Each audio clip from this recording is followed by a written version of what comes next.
Why, hello there, everyone. I just finished filling out the survey for the Guilty Gear Strive open beta test, and now I will share with you my final impressions from the game over the past few days of me playing it. I'm going to be very critical of the game. I have a lot of critiques about the game right now, and so this video is probably going to get a little rambly. So just for the sake of time, I am going to go under the assumption that you have already seen my impressions video from the closed beta test from last year, or if you haven't, I will just assume that you're somewhat familiar with the game and its terminology and whatnot, just for the sake of time, so that way I don't have to explain everything. Okay, so first of all, I just want to lead with the fact that despite my many critiques about this game, I really wanted to like this game. I really wanted to love everything about this game because the visuals are so pristine. I said it before, and I'll say it again. This is actually not only the best looking fighting game ever made, but I would say the best looking game ever made.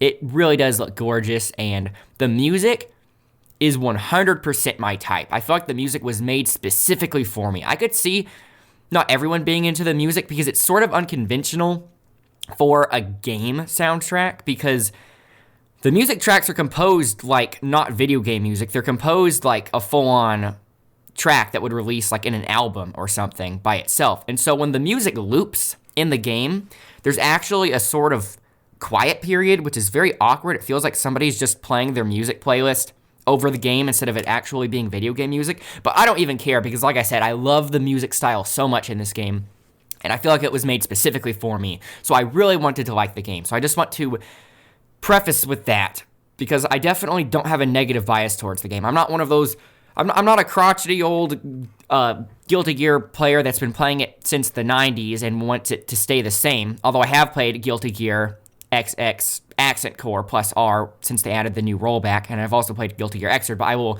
get onto that later. Anyway, so just to also start with my credentials, so to speak, I finished the beta in, well, the max rank, quotations around max rank, because I finished it at rank 10. So like I've explained before, there's a floor system, floor 1 through 10. I'm not going to explain how that works because I'm assuming you're somewhat familiar with that.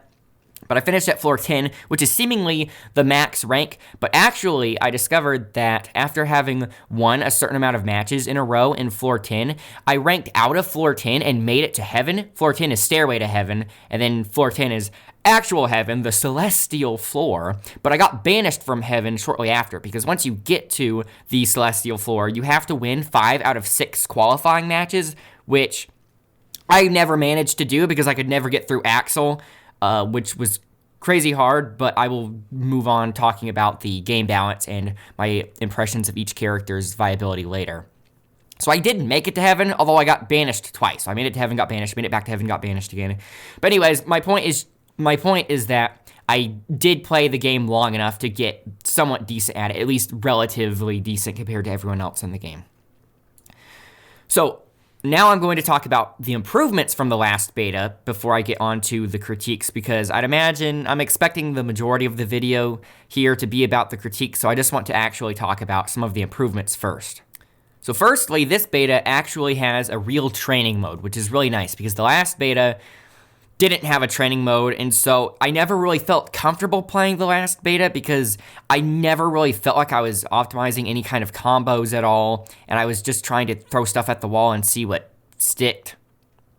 I was trying to figure out, just combos on the fly.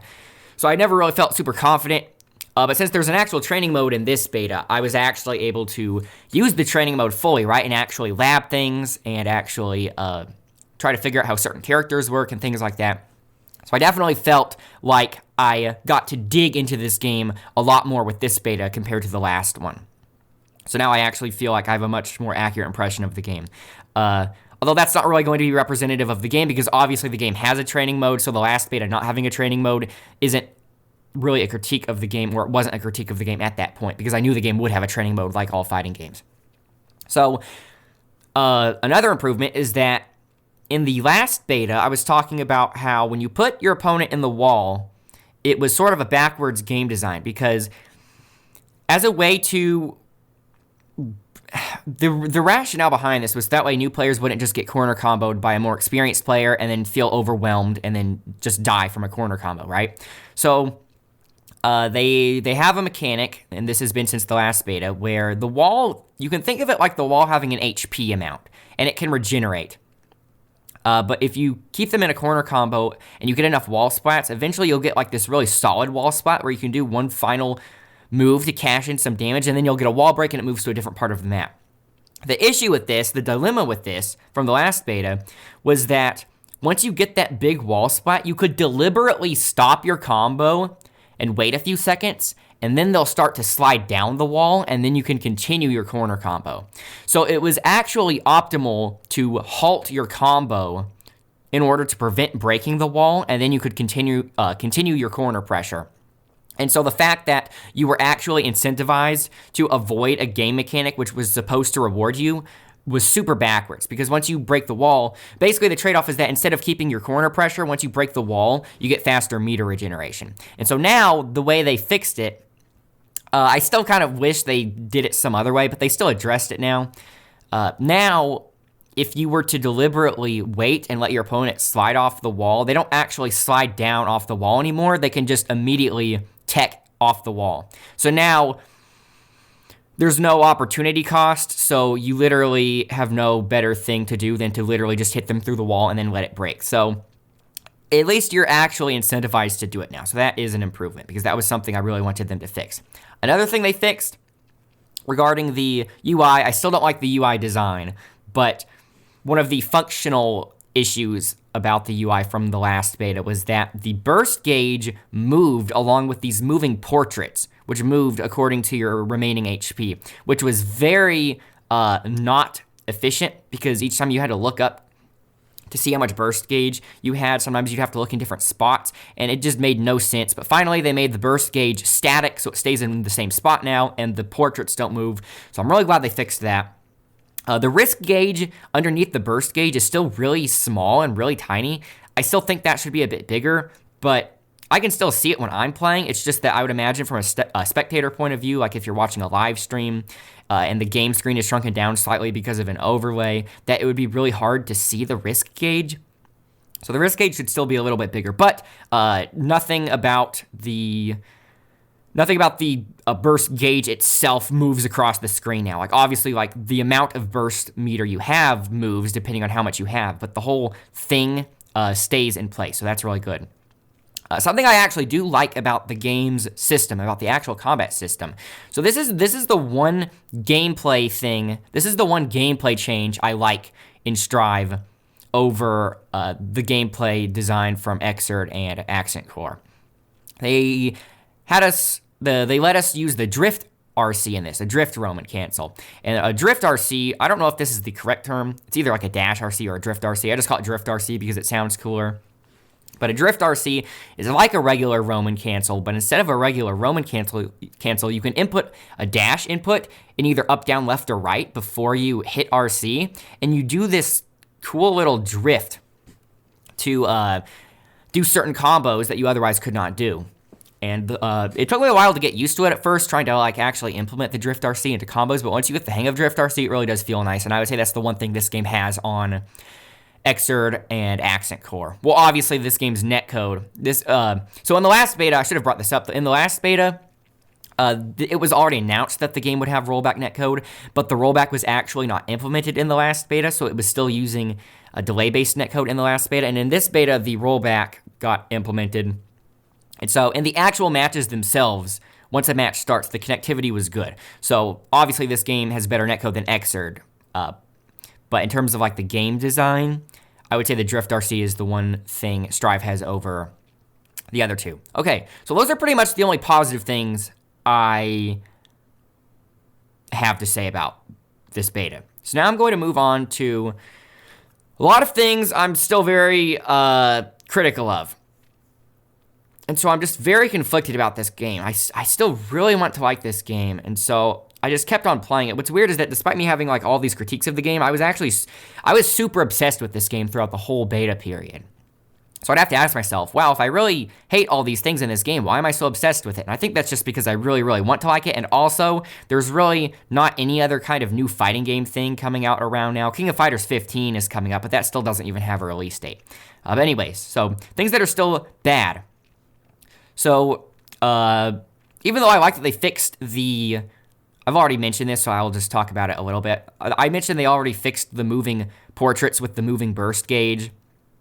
So they did fix the functionality of the UI somewhat, but in terms of the style, I still think it's severely lacking compared to how stylish the rest of the game is, especially the character select screen. The character select screen, honestly, I thought it was a placeholder or something, but honestly, the character select screen still looks like it's from a mobile game, which makes no sense because I went back and looked at the character select screen from Xrd, and that looks so cool, and they just sucked all of the style from it and turned it into this strange mobile game looking character select. And I don't know why they did it. It's not really that big of a deal, but I wish they went further with stylizing the UI in that regard. But at least they fixed the functionality of it, like the moving portraits and the burst gauge. So that was more important. So they technically did fix the UI a little bit, but I wish they went further with it. So now, the big one, the elephant in the room, the lobby system. So everybody complained about the lobby system in the feedback survey from the closed beta. Everybody I heard from, everybody I spoke to, complained about the lobby when they were filling out the feedback survey from the last beta. And for some reason, they doubled down on this. ArcSys doubled down on the lobby system, even though they heard, I guess, from their perception, when they heard everyone complaining about the lobby, they thought, oh, okay, you don't like the lobby? Well, we'll just double down on it and make it even better. When the issue with the lobby is its fundamental design, and I'm not going to explain the whole lobby system because, like I said, I'm assuming you're familiar with it already. But basically, where do I even start? I literally spent at least as much time standing around in the lobby trying to find a match versus actually playing a match, because the game doesn't have a rematch button. I don't know why. Maybe if I'm being hopeful about it, if I'm giving them the benefit of the doubt, I would imagine, okay, so first of all, I spent a lot of time complaining about the lobby in the last beta, right? Because at that point, it was last year, and they still had enough time to rework the lobby or even remove the thing entirely and just fix it, right? At this point, because we're a lot closer to the release date, I do not expect them to be able to get rid of the lobby because they're just way too invested in it and they're in too deep because they decided to double down on it for whatever reason. So I'm not going to really complain about the lobby in asking them to remove it because I realize at this point that's unrealistic. So at best, I'm just asking them to please add a rematch button, because if there's a rematch button, the lobby system can be at least tolerable, right? The lobby system still won't be good, but it will be tolerable if they add a rematch button. No rematch button, no buy. I'm not even kidding, because if you might think that's ridiculous sounding, right? But let's say, for example, you have an evening to play a video game, and you have, let's say, 4 hours. You have 4 hours in the evening, 4 hours of free time to play a game, and you decide to play Guilty Gear Strive instead of other games. And you decide to spend the time playing Guilty Gear Strive playing online, right? 2 of those 4 hours, roughly 2 of those 4 hours will be spent not actually playing matches, but trying to find a match, navigating this jank lobby, right? So why would I choose to invest any significant amount of time in Strive if I know that roughly half that time isn't going to be spent in anything productive, right? So seriously, they need a rematch button. Something else that's still weird about the lobby, see, this was happening in the last beta too, and I just thought it was because it was super new and they were still trying to fix the network infrastructure, but what's really weird is, despite the netcode in this game being really good in the actual matches, for some reason, in the actual lobbies, with all of the little avatars and stuff, you're not actually seeing what's happening in real time. For some reason, when you see the other players' avatars, you're actually seeing a very delayed after image, and so, for example, like let's say a player's avatar is in one spot and then they move to another spot. You're not seeing a one-to-one after image either, because you're not seeing the actual path they used to get there. Like, for example, like let's say they walked to the right, jumped up, walked to the left, jumped up, because you have to do like pseudo platforming to get to spots in these lobbies, right? No, in the actual after image you're seeing when you're watching other avatars, they sort of just phase through things from one spot to another. You just see them like moving around diagonally, like walking on air to get from one spot to another, because for some reason it's not showing a real-time image of what they're doing, and it's not showing you an accurate after image either. It's just it's like maybe there's like a refresh period where it checks every now and then it moves them from point A to point B. It just moves them straight there. It's really, really weird, and this is something they changed. Okay, so now I'm going to talk about something they changed about the lobby, but I didn't consider this an improvement because it's sort of ironically just as bad as it was before. So before in the lobby, still, how the lobby works is that instead of queuing up for a match and putting yourself in a queue, the way you sort of put yourself in a queue, quotations around putting yourself in a queue, is that you draw your weapon, and then when your weapon is drawn, other players can come up and challenge you. And so you can either walk around and find avatars with their weapon out and challenge them, or you yourself can just draw a weapon and then wait, right? So before, you could draw your weapon on the spot, and you would remain exactly where you were when you drew your weapon. This is in the closed beta test. And a very evident issue with that is that lots of people would sort of be cluttered around the same spot with their weapons drawn, and it was almost impossible. It was just not plausible at all to sort of single out one person. Like, let's say you were wanting to play with a friend over the internet in a lobby, right? And you asked your friend to draw his weapon, or you had to draw your weapon, and you're completely surrounded by all these other people with their weapon drawn, and everyone's overlapping and clipping through each other. It would be extremely difficult to actually single out a single person. So it seems like, and I haven't heard people talk about this one very much, but it seems like they made it where when you draw your weapon, you can no longer necessarily keep your weapon drawn on exactly the point in which you drew the weapon. Now there are like these specific nodes throughout a given floor. There are these specific nodes in which the game will teleport you when you draw your weapon. And so you think, okay, that makes sense. Now it'll keep people equal distant from each other, so now people can't be super cluttered and overlapping each other, right? Well, yes, but that comes with its own issue, because now if you are trying to get a match with a friend or someone, and one of you has to draw your weapon, it will now teleport you to a random spot on the floor, and you have to go finding this person. And it's not even like you can see the whole floor from one screen either, because still, for some reason, 1/3 of the entire screen real estate, I'm not exaggerating here, like 1/3 of the entire screen real estate is covered up by this giant ad, like a mobile game or something, and you can't make it smaller, you can only make it bigger. So it's not like you can see the whole map. It's not like you can see the whole floor from one screen. So if your friend draws his weapon so you can challenge him, he will get teleported to a random part of the map, and then he has to like tell you where he is. And if you're not in voice chat, you have to go find him. So it's like, not only did they put an uncalled for platformer game inside of a fighting game, but now you can also play a game of hide and seek, or a game of Where's Waldo. A little something special for all you hide and seek fans out there. So it's like the majority of the time I'm playing hide and seek in this weird platformer thing. And so that just goes to show that the inherent design of the floors, I like the floor system, like the 1 through 10 floors. I like the floor system as a replacement for ranked. But in terms of like the actual lobby itself, when you go into a floor, that is still just something that a tweak or an alteration can't fix. So, like I said, I don't expect them to be able to rework it completely at this point. Last year, I did have hope that they could, but at this point, because they doubled down on it, the best I can hope for is just please add a rematch button so I can spend less time in those lobbies. Okay, I knew the lobbies would take a very significant portion of the time. Okay, now I'm going to talk about the actual mechanics, the actual game system. So the damage numbers are still ludicrously high, still comically high. And I explained before, I'll explain again, that you might be thinking like, but Tanuki Tail, you love Samurai Showdown. Why would you love Samurai Showdown's high damage numbers but not Guilty Gear Strive? Well, the reason the high damage numbers make sense in a game like Samurai Showdown is because in Samurai Showdown, it is extremely difficult to actually land a hit on an opponent that knows what he's doing, because the game has way more defensive options than it does offensive options. And so they offset this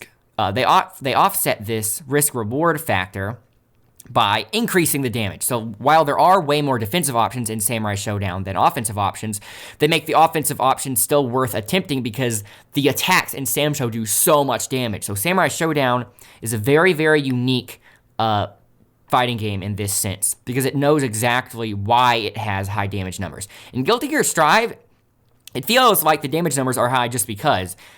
And what really rubs me the wrong way is that they actually stated the reason why the damage numbers are so high in one of the developer backyards, which was like leading up to this beta, they had a series of interviews on the official website for the game called Developer Backyards. I think that's what it was called.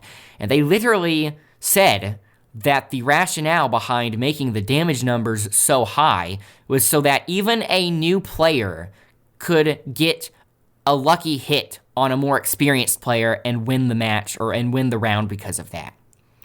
I really hate that rhetoric because why would I want to invest lots of time into a game if my time is not going to be rewarded?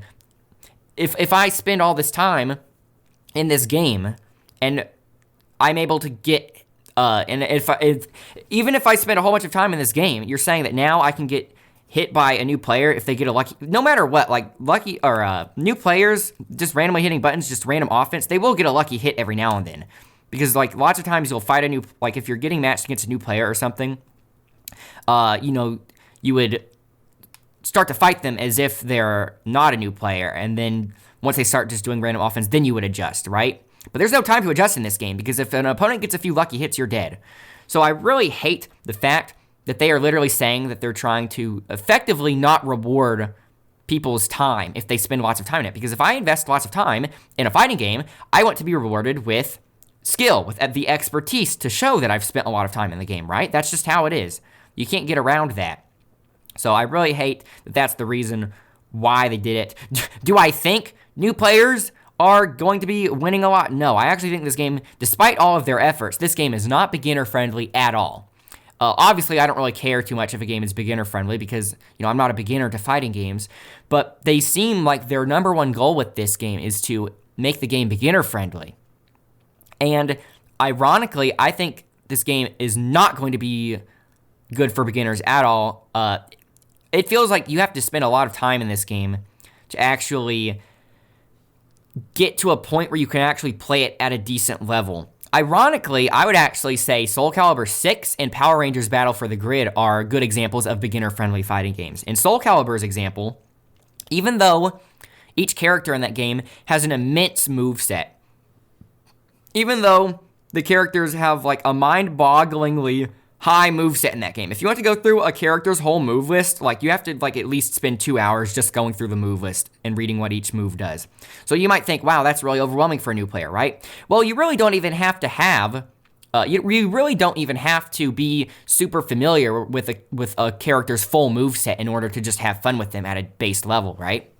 Because there's a certain intuitiveness to Soul Calibur 6 because you could just sit 2 new players down with each other, explain to them that, okay, you can sidestep vertical attacks, but horizontal attacks, which are mostly highs, you can duck, but you can't sidestep. So in other words, do a vertical when you think your opponent's about to crouch, or do a horizontal when you think they're about to sidestep. You could literally have 2 people fight each other in Soul Calibur 6 with the only moves they're allowed to use being BB or AA, right? BB for a basic vertical and AA for a basic horizontal. And I think you would still have fun in Soul Calibur 6 even if you were to only use BB and AA against each other. Because you still have to use the awareness and the reads of trying to decide if your opponent is going to crouch or sidestep, right? And first of all, maybe even more importantly than that, it feels easy to move around in Soul Calibur 6. You literally, the whole 8-way run system makes it feel incredibly easy to just move around in Soul Calibur and make the characters actually move where you want them to go, right? In Power Rangers' case, they literally eliminated, and I was super skeptical about this first. I was thinking like, wait, is this a baby fighting game? But Power Rangers eliminated typical fighting game inputs. So Power Rangers doesn't have fireball motion, doesn't have DP motion, doesn't have half circles, doesn't have anything like that. And I was super skeptical about this first. But despite them removing all of that, it is still a super fun, super in-depth fighting game, and you don't have to do all those crazy motion inputs. So even though I like Power Rangers, I just want to make a disclaimer here. I don't think that typical fighting game inputs like Fireball, like DP, like half circles should go away, because there is a reason for them to exist. You know, like, for example, having to do a Fireball input or doing a DP motion, it means that for a brief period, because you're having to push forward, you're having to basically expose yourself, and you're having to trade off not being able to guard with doing this input quickly for offense, right? So you're having to basically calculate a risk-reward factor in your head when doing these inputs. So I don't think that just because Power Rangers works, I don't think that, the Power Rangers formula should become the new norm. I just appreciate Power Rangers as like a unique thing that's able to make the game fun despite not having the motion inputs. But I still think motion inputs should stay.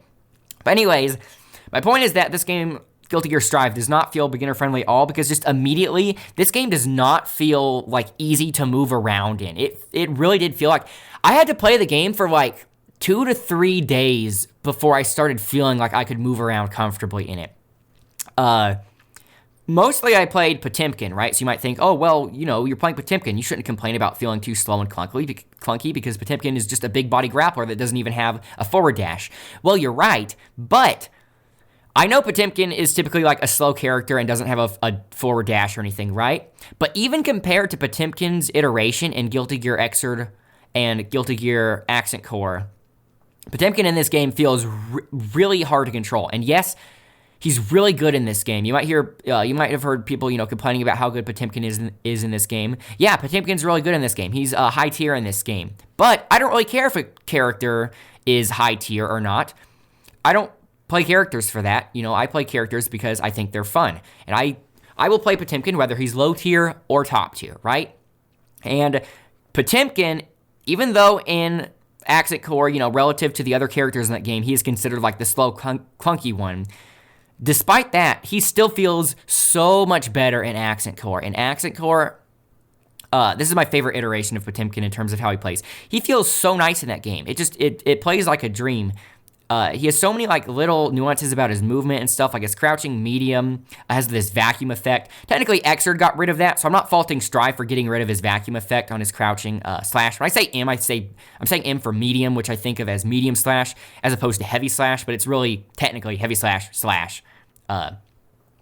So yeah, Xrd technically is at fault for removing the vacuum effect. But anyways, my point is that he just feels, even though he's a slow, clunky character, he still feels so much easier to move around in Xrd and Accent Core. And Strive just immediately feels really rigid, and you have to get really comfortable and familiar with the game before it starts feeling okay. I did play Nago Ryuki near the end. I never played Nago Ryuki in online matches. I just labbed him a bit during the last day of the beta. But for the online matches, I pretty much played Potemkin and actually tried to find combos and stuff with him. So I'll talk about my impressions of the other characters right now and the game's balance. But I want to sort of complain about the new Potemkin a bit more. So one of his signature moves, Heat Knuckle, his anti-air grab, in both Accent Core and Xrd, and I'm pretty sure it's been like this since the beginning, but Accent Core and Xrd are the only other two Guilty Gear games I've played, so those are the two I'm going to be referencing. So in both Accent Core and Xrd, after you do his Heat Knuckle, which is DP because it's his anti-air, you can get Heat Knuckle Extend by inputting a half circle motion and a button once you have grabbed them. Basically, you hit confirm the anti-air grab with the Heat Knuckle Extend. And Heat Knuckle Extend will let you cash out more damage with the Heat Knuckle, but the trade-off is that you get more damage, but it launches them further away because Heat Knuckle Extend makes this explosion. You explode them in your hands, and then they go flying across the screen, and that puts them in a place where you don't want them to be as Potemkin, because as Potemkin, you want to be as close to your opponent as possible, right? Since he's a grappler that can get zoned out easily. This was also the case in the last Guilty Gear beta. In the Guilty Gear Strive closed beta, he had Heat Knuckle Extend. But for whatever reason, in this beta, in the open beta test, they made it so that you cannot choose whether or not to do Heat Knuckle Extend. Now, if you land Heat Knuckle, it is automatically a Heat Knuckle Extend version, no matter what. So you might think like, oh, well, what's the big deal? Normally you'd want Heat Knuckle Extend anyway for more damage. Well, I already told you that sometimes you didn't want the Extend version necessarily because you don't want to launch them. Sometimes you wouldn't want to launch them super far away. Also, before, you could, if you land a Heat Knuckle, instead of doing a Heat Knuckle extend, you could RC it, and then they would drop out of your hand and fall really slowly, and then you could continue a combo that way, and it was super stylish and really cool looking. And it just gave you more options. It forced you to make more decisions. So like when you grab them with Heat Knuckle, you have to think, okay, do I want to do a Heat Knuckle extend? Do I want to RC cancel it? Do I want to do a regular Heat Knuckle? Stuff like that. And it felt more involved having to actually do a motion for Heat Knuckle extend, right? And what really cements the fact that this is really stupid is that now with the forced extend on Heat Knuckle, when you grab an opponent with Heat Knuckle in Guilty Gear Strive now, Potemkin still yells out, Extendo, implying that there is a non-extended version, right? So if he yells extend every single time he does Heat Knuckle, that would imply that there's a non-extended version, but there's not a non-extended version. So now he's yelling extendo every single time he grabs you out of the air for no reason, because if everything's extended, nothing is. So that's really dumb. Every time I hear him yell extendo, a single tear falls from my eye. So just know that every time you hear him say extendo in Guilty Gear Strive. I already kind of mentioned that he's super high tier in this game. It's specifically because his Mega Fist forward and his Hammer Fall, both of them on block, seem to be a little too safe.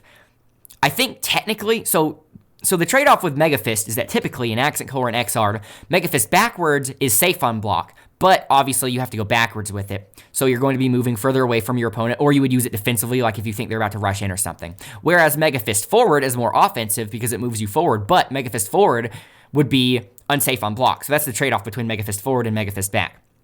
It seems that even though I think Mega Fist forward in this game is technically unsafe on block, it pushes your opponent far enough away that they can't really punish you with the standing P or anything like that. It pushes them far enough away that they would have to use a bigger move, a bigger normal to reach you, and those aren't fast enough. So you could get by with a lot of Mega Fist forward spam in this game just because while I think it is still technically unsafe, it pushes them too far away. Same with Hammerfall. So Hammerfall on block should be unsafe, and I think it technically is in this too, but again, it pushes them too far away on block that they can't punish you with standing P or something. So I very much expect those two things to get nerfed on Potemkin. Honestly, I think those are the only problems with him. I think those are the only problems people had with him. And I can agree with that because Mega Fist forward should be unsafe. You know, you should actually think about using Mega Fist forward if you think they're going to block.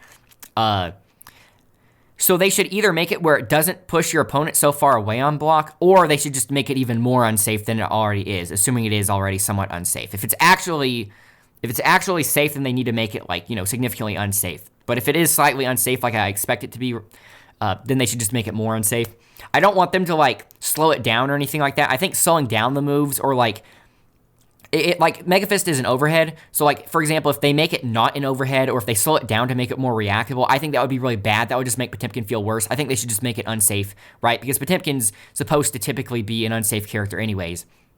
And as for Hammerfall, same thing, just make it where it's you either don't push them back as far or just make the frame data a bit worse in terms of how safe it is on block or how unsafe it is on block. Because you should definitely have to, if you are going to let a Hammerfall rip and hit someone on block, you should very much have to think about that instead of just letting it get thrown out. Because the whole point of Hammerfall is that when you use Hammerfall, the majority of the time you're using Hammerfall, you're not really using it as an attack. You would want to be using it as a mode of movement because Potemkin doesn't have a forward dash. And so instead of using a forward dash, you would use Hammerfall to move forward and use Hammerfall break, the cancel. You can cancel Hammerfall. You would use Hammerfall break to stop moving and cancel the move. So you could just use the movement portion of Hammerfall.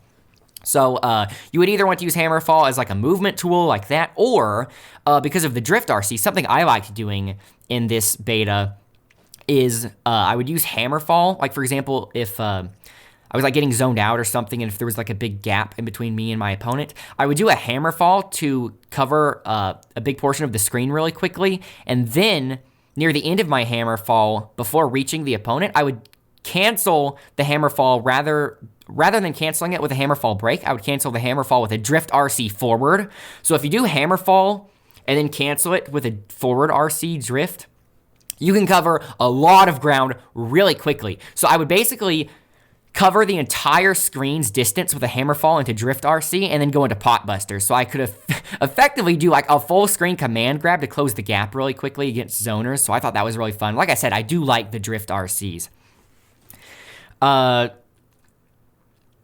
So I think that's mostly what I wanted to say about Potemkin.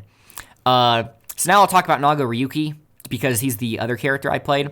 Like I said, I only played him in the final day of the beta because I really wanted to try him out. Obviously, I would have liked to spend more time with him, but I wanted to focus just on Potemkin so I could actually get good enough with at least one character to play online. But with Nago being new, like, I had no idea how he would feel. I actually liked Nago a lot more than I thought I would, at least based on me feeling him up in training mode. Because I was expecting him to be like, because Potemkin feels all rigid and slow and kind of hard to move around in this game, I was kind of expecting Nago to feel the same way, because he seems like a Sam Show character, right? A Samurai Showdown character. Part of me thinks that the devs at Guilty Gear Strive, really wanted to make it like Samurai Showdown for some reason, even though they didn't understand the reason why high damage works in Samurai Showdown. But Nagaryuki actually feels really nice. He doesn't have a forward dash either, nor does he have an air dash. So both Potemkin and Nagaryuki are the only characters without a forward dash and also without an air dash. So his walk speed is really slow. But despite him having a slow walk speed, he has this teleport move, which is really cool. And after the teleport, he gets this, he slides, so you could teleport forward or back. And if you teleport forward, you go sliding for a while, and you keep that momentum if you go into a combo from it. That's typical in Guilty Gear. It's very momentum-based. So this is definitely a very subjective thing. But in fighting games, something that really irks me is that I really hate getting pushed further away from my opponent as I'm comboing them. And this game is definitely one of those games. So it's like if you get them in a corner, so lots of times you'll drop corner combos, because as you're doing the corner combo, you'll get pushed further and further away until a move will whiff. And you realize that you should have been closer when you started the combo. And that just feels really lame to me, because if I'm beating someone up in a game, if I'm comboing them, I feel like I want to run them down, right? Like I want to stay on my opponent.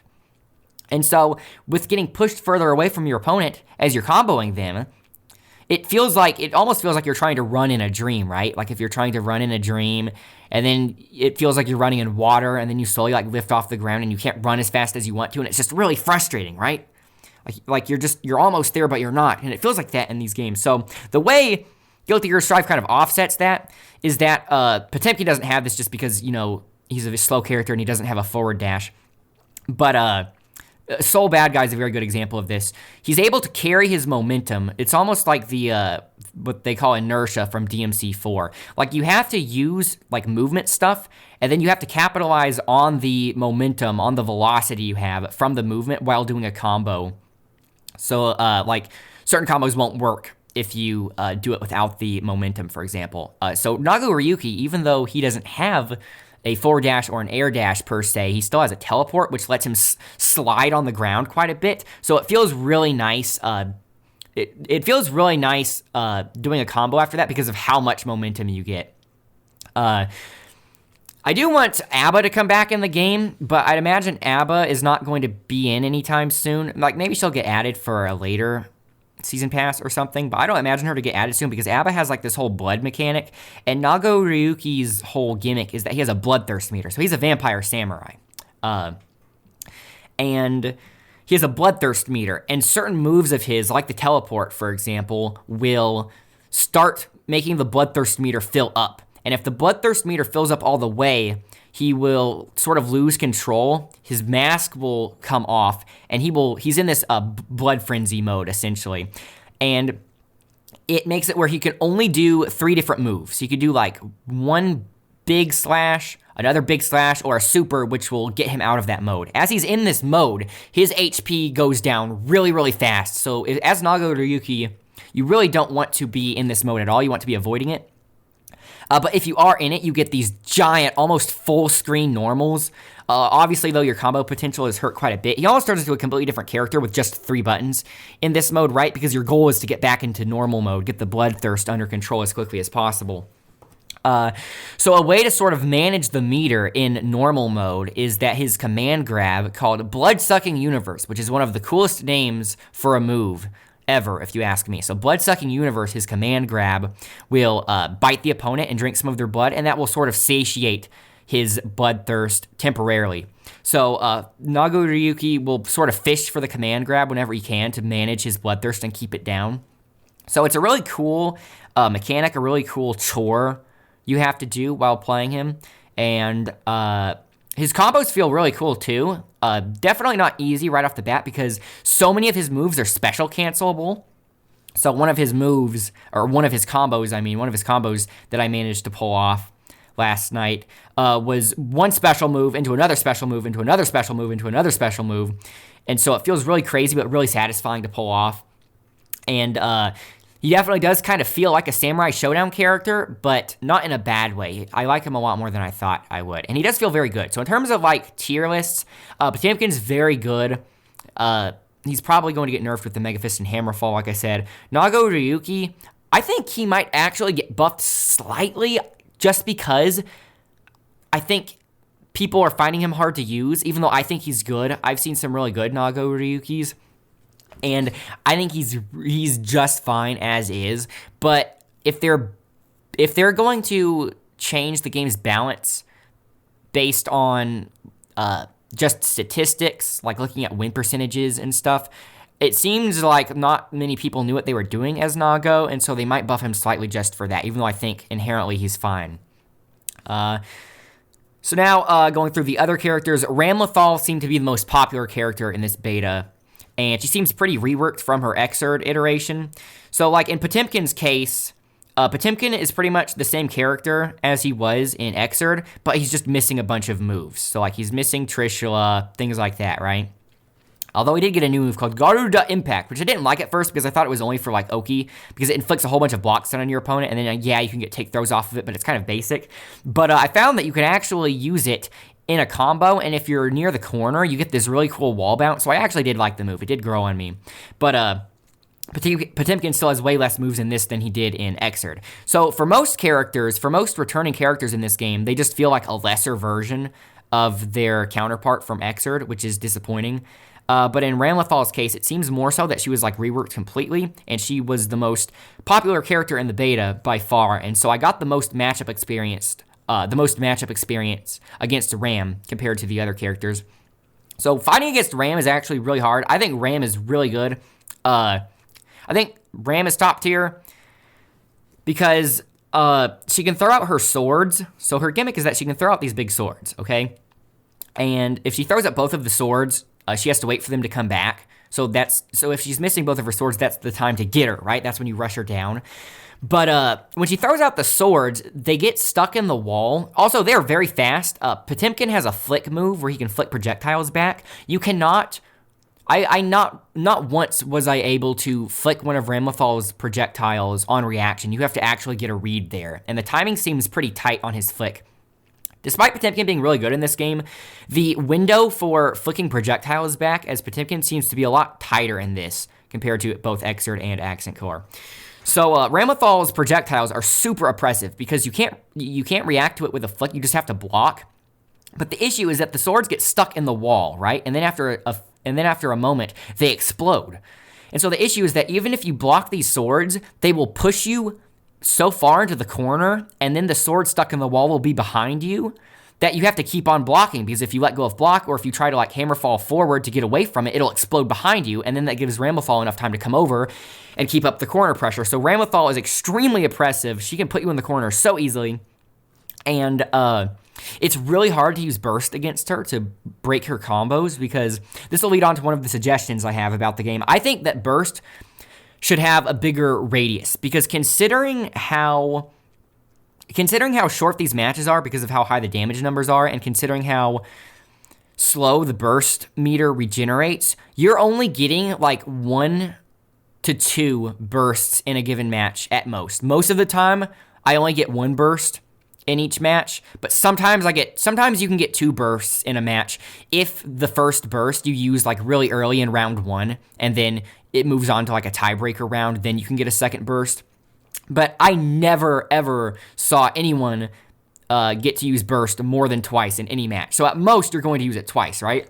So with how With how valuable a single burst is in terms of its scarcity and with how much damage the combos do in this game, I really do think that burst should have a bigger radius. And this is painfully apparent when fighting Ramlethal, because if she's throwing her swords at you in the corner and she's running in and doing all these corner combos on you, and you just want to get out of the corner and you want to get her off of you and you use burst, it is incredibly important that you use burst at the correct time against Ramlethal, because even if you use burst and you get her off of you and you break her combo, multiple times, on many occasions, I found myself immediately getting hit by an exploding sword after using burst, because the burst gets Ram herself off of you, but then the sword on the wall is still right there and it explodes and hits you as soon as you use burst. So she's effectively punishing you for using burst, even though you didn't whiff it, which is really messed up. Not only that, but even when I was fighting opponents as Potemkin and they burst out of my combos, I was still able to keep comboing them. Like one combo, for example, if I go back and find the footage of it, I'll put it in the video right now. But I did play the game a lot, so I'd have to like search through several VODs to find it. But either way, so Potemkin had an RC Drift combo where basically you could go into a Heat Knuckle and then RC Drift cancel it, and then go into another Heat Knuckle. And it had a lot of corner carry, and it could get you to a wall break pretty easily from like almost mid-screen. I was fighting someone, and I landed the first Heat Knuckle, right? And then I canceled it with an RC Drift to go into another Heat Knuckle, and my opponent reacted to the RC Drift, knowing that I would go into another Heat Knuckle, and they bursted, right? So they got out of my second Heat Knuckle, but when they bursted, they were above me, right? Because they were above me after getting thrown out of the Heat Knuckle Extendo. So you'd figure that after bursting and I whiffed my Heat Knuckle, they should be safe from the combo, right? Well, after I whiffed my second Heat Knuckle because of their burst, I went for a crouching heavy slash to uppercut them, and they fell right into it, and it continued the combo. So the fact that they used burst to get out of my combo and it effectively made me whiff the move in the combo, but I was still able to continue it with a different move is really messed up. So if they use burst above me, the radius of burst should be big enough that it still hits me and knocks me away, so I can't just wait under them and then uppercut them as they fall into it. So that is something that definitely needs to be changed. That is a pretty big suggestion I have for the game. I do want to talk about some other suggestions, but first I want to go through the rest of the characters. So I talked about Pot, I talked about Nago, I talked about Ram. So now Axel. I already kind of foreshadowed that Axel is super powerful. Not many people played Axel, so I don't see as many people complaining about him as they should. But Axel is by far the strongest character in this beta. He's kind of like this game's version of Ivy from Soul Calibur in that he does not have any kind of apparent weaknesses, at least so far. So I never beaten Axel. To be fair, though, not many people were playing him for some reason. I guess people would feel too cheap if they played him. I guess people do still have some sense of honor, but I don't really know how they'd nerf him because he's just so good at zoning. He can, like, hit you from full screen with his Gusarigamas, and I'm kind of worried that he's not going to... I'm kind of worried that all these other characters are going to get nerfed, but Axel won't just because not many people were playing him. So yeah, Axel's super good, and he banished me from heaven because I made it to heaven, and then I couldn't get through at Axel, and he put me back down to Stairway to Heaven. So yeah, Axel's super good, even though I definitely would have liked to lab the matchup a lot more. Millia is another character that seems really, really good. Millia is super fast and has really fast cross-ups, and I don't think I beat a single Millia either. She's probably, not that hard to deal with once you run the matchup a lot, but not many people were playing her. Just like Axel, not many people were playing Millia, and every time I fought her, I had to get used to these really, really fast cross-ups and these fast air dashes, and her, even though air dashes in this game are like super slow compared to the air dashes in Xrd, Millia's air dash is still very fast, and it's really hard to grab her out of the air if you're trying to react to an air dash or something. So Millia is super good. I would say Axel's the best, then Millia, at least just based off of, the results of my matches. Chip is another, like, super... actually, I want to talk about Chip at the end. I was going to say Chip is another, like, super cross-up heavy character, but I want to talk about him at the end. So after Millia, so I think Axel's the best, then Millia. It's probably Axel's the best, then, like, either Ram or Millia or Potemkin, right? I'd say Axel is, like, S tier. Ram, Millia, and Potemkin were probably, like, A tier, right?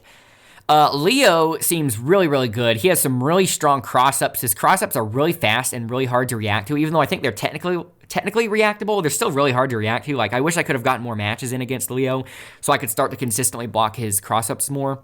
But Leo seems very, very good, but not overpowered. I think Leo should stay just the way he is, at least until we see more of him, because he seems like really strong, really fun to... He looks fun to play. He's fun to fight against, and just not as, broken as characters like Milia or Ram or Axel, things like that. Faust, not many people were playing Faust. I fought some bad Fausts, and I also fought a couple of good Fausts. The good Fausts I fought pretty much show that this character does not need to be buffed at all. I think Faust is just fine as is because he's all about, like, space control. And it's so hard to get through to Faust as Potemkin when he's chucking all of these, like, random things at you. Faust, pretty good, even though not many people are playing him. Soul Bad Guy. I think Soul Bad Guy is fine by himself. However, this will kind of lead me to a suggestion I want to make. And that's about DPs. So I'll get on to that. So, like, I think Soul technically needs a buff to his DP, but not directly. I think DPs in general just need to be buffed, and indirectly that would buff Soul. But I will get to that once I'm done talking about the characters. Kai Kisk, I think Kai Kisk is fine. He's just, the Shoto of the game, essentially. He's mostly about neutral. What I think is really lame, though, is that if I was a Soul bad guy main, I'd be really upset about this. They got rid of Soul's install super, and now Kai has an install super. I don't care that Kai has an install super, but I can't believe they got rid of Soul's, because I know I would expect a lot of people played Soul Bad Guy because of the super hype rated R install super he has. Right now he doesn't have that. You do still see it because he has a super where it appears, but he doesn't actually get to be installed, which is lame. So who's left? Zato. There were not many people playing Zato, strangely, even though I thought there would be more, because, Zato is technically a zoner, even though it's, like, very unconventional zoning. He's definitely more like a puppet master archetype, sorry. Eddie being the puppet, Zato being the puppet master. I fought a few, even though, like, there weren't many Zatos, I did manage to find some matches with a few really smart Zato players, and fighting Zato is really fun. All of his animations look super cool. I know this isn't about the gameplay, but every single one of Zato's animations and attack animations is super cool looking, and I kind of wish more people played Zato so I could fight him more. Because even though he's like a zoner, it's not like super obnoxious zoning. I actually think the zoning in this game, outside of Axel, is really balanced. It's not like NRS zoning where you just get shot from across the whole screen. Like, all of the zoning in this game feels like it has its own drawbacks, right? Ram is technically a zoner, but it's not like typical zoning. She has these two big swords that she can shoot out, and then they get stuck in the wall behind you, and then they explode. So, even though there are a lot of, like, zoning things in this game, they're so unconventional compared to other zoning things from other fighting games. It doesn't really feel like obnoxious zoning, you know what I mean? So yeah, Zato is pretty cool. I think Zato is fine. Zato probably won't get changed much. Mei. Mei, I think, she's so annoying. I kind of want her to get nerfed a little bit, but that's probably full bias kicking in. Not many people were playing her, though, so she's probably going to go under the radar. I would imagine that after all these characters that need nerfs get nerfs, if Mei is left as is, Mei will then be the most powerful. I'm expecting Mei to go under the radar a bit. Giovanna, one of the other new character. Nago Ryuki and Giovanna are the two new characters. I think Gio is fine. A lot of people were complaining about her. I think it's just because they didn't put in the time to, like, actually learn a pure rushdown character, because Giovanna doesn't really have any projectiles. And her normals aren't very big compared to a lot of other characters either. So Giovanna is the closest thing in this game to, like, a pure rushdown character, and I did fight a few Giovannas. All the good Giovannas were, like, really good at keeping up the, mix-ups and the forward pressure, and Giovanna has, like, this really good aerial normal that can cross up. So lots of times in the good Geos I was fighting, she was, like, constantly crossing me up with this aerial move, and I think Geo's fine. She's just definitely a character you have to put in some work to actually get something out of. I guess because she's new, a lot of people were flocking to her, and they were expecting, like, something easy to play, and she's definitely does not seem like an easy character per se, but she seems decent. Geo might get, like, a slight buff. That would be weird if both Nago and Geo get buffs, just because people don't know how to play them. wow, surprise, surprise, they're the two new characters with completely new moves, and people don't know how to play them yet? What? So yeah, I think people should, like, give Nago and Geo a bit more time before being super antsy about trying to nerf them or buff them. So now Chip. Yeah, I wanted to save Chip for last. I think Chip is the only character that, like, significantly needs buffs. I feel bad for Chip mains. Chip's definitely down bad right now because Chip's always had the lowest HP. In Xrd, it's either Chip or Raven that has the lowest HP, but either way, Chip's always had, like, significantly lower HP compared to everyone else. And in this game, this just feels like he is in the wrong video game because with how high the damage numbers in this are, Chip just gets nuked immediately. Like, playing Potemkin, I can nuke Chip's HP bar so easily with just, like, one command grab. So, Chip is supposed to be like a glass cannon, right? So it makes sense that his HP is low. But it seems like he has to work really hard for his damage. Yes, he has a lot of... it seems like he has multiple cross-ups. The first time I fought a Chip, I actually got annihilated just because I, didn't know how to react to his cross-ups, and I didn't know, like, which things were cross-ups and stuff. But after getting used to him for a bit, it's just really easy to nuke his HP. And it seems like he has to work really hard for his damage. It looks really, really impressive when you're watching a good Chip. So I definitely respect good Chip players. But he either needs to have, like, his damage buffed, even though I think everyone's damage should get nerfed, so that way it's just like an overall gameplay change. But if the damage numbers are going to stay this comically high, Chip's damage should definitely go up so it's at least, proportionate to the rest of the game. Or they should give him more HP. I know Chip's supposed to be the glass cannon and have not very much HP, but Chip definitely does look way more buff in this game than he did in Xrd. So, I mean, with all that extra bulk, with all that extra muscle he gained, surely he has a bit more HP than last game, right? Canonically. Okay, so now I want to talk about the DP thing.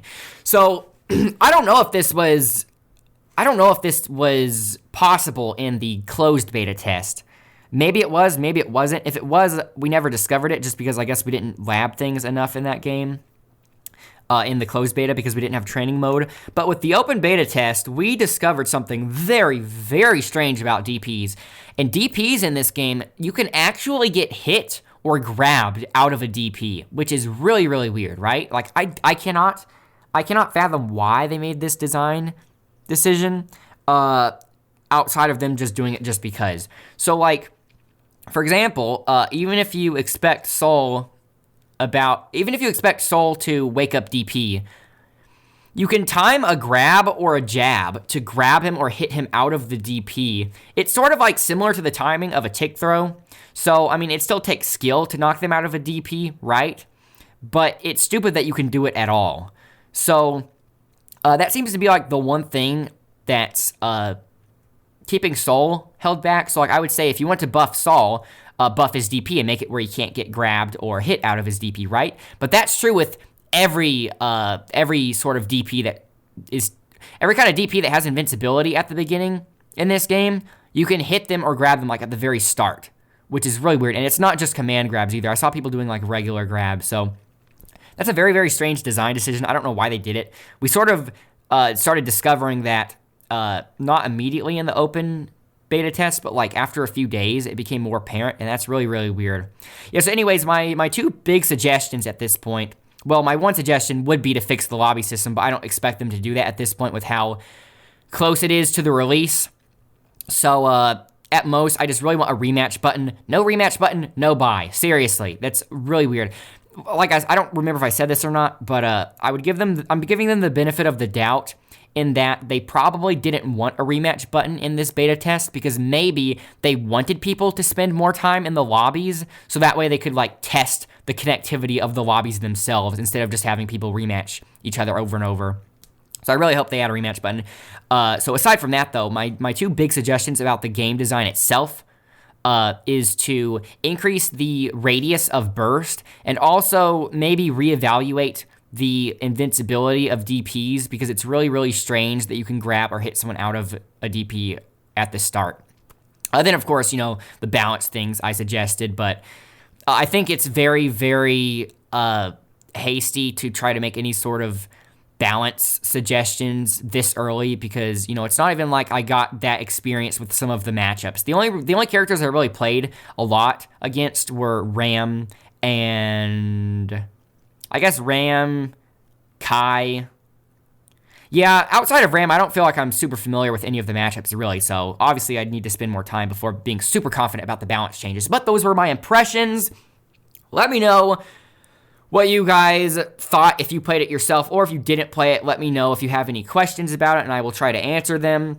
Right now, my standing is that I'm probably I'm not going to buy the game if it doesn't have a rematch button, but assuming it does get a rematch button, I'll probably, buy it on the first sale or something like that. Like, I would want to get into the game earlier. Oh yeah, by the way, in terms of the characters, there will be 15 characters playable at launch. 2 of them were not playable in this beta. The 2 that weren't playable in this beta were Angie Mito, because I'm guessing he's not finished yet, and the other character that wasn't playable at this point was Ino, because when this beta first opened, Ino wasn't even announced yet. Ino looks super good. I really, really like her redesign. It's not even like that drastic of a redesign from her Xrd design, but just some slight touches, but they go a long way. Like, I really like her glasses. I can't believe seeing the glasses on her now, I can't believe she didn't have them originally. And Angie Mito looks super cool as well. But yeah, anyways, thanks everyone for watching, and I will see you all later. Bye for now.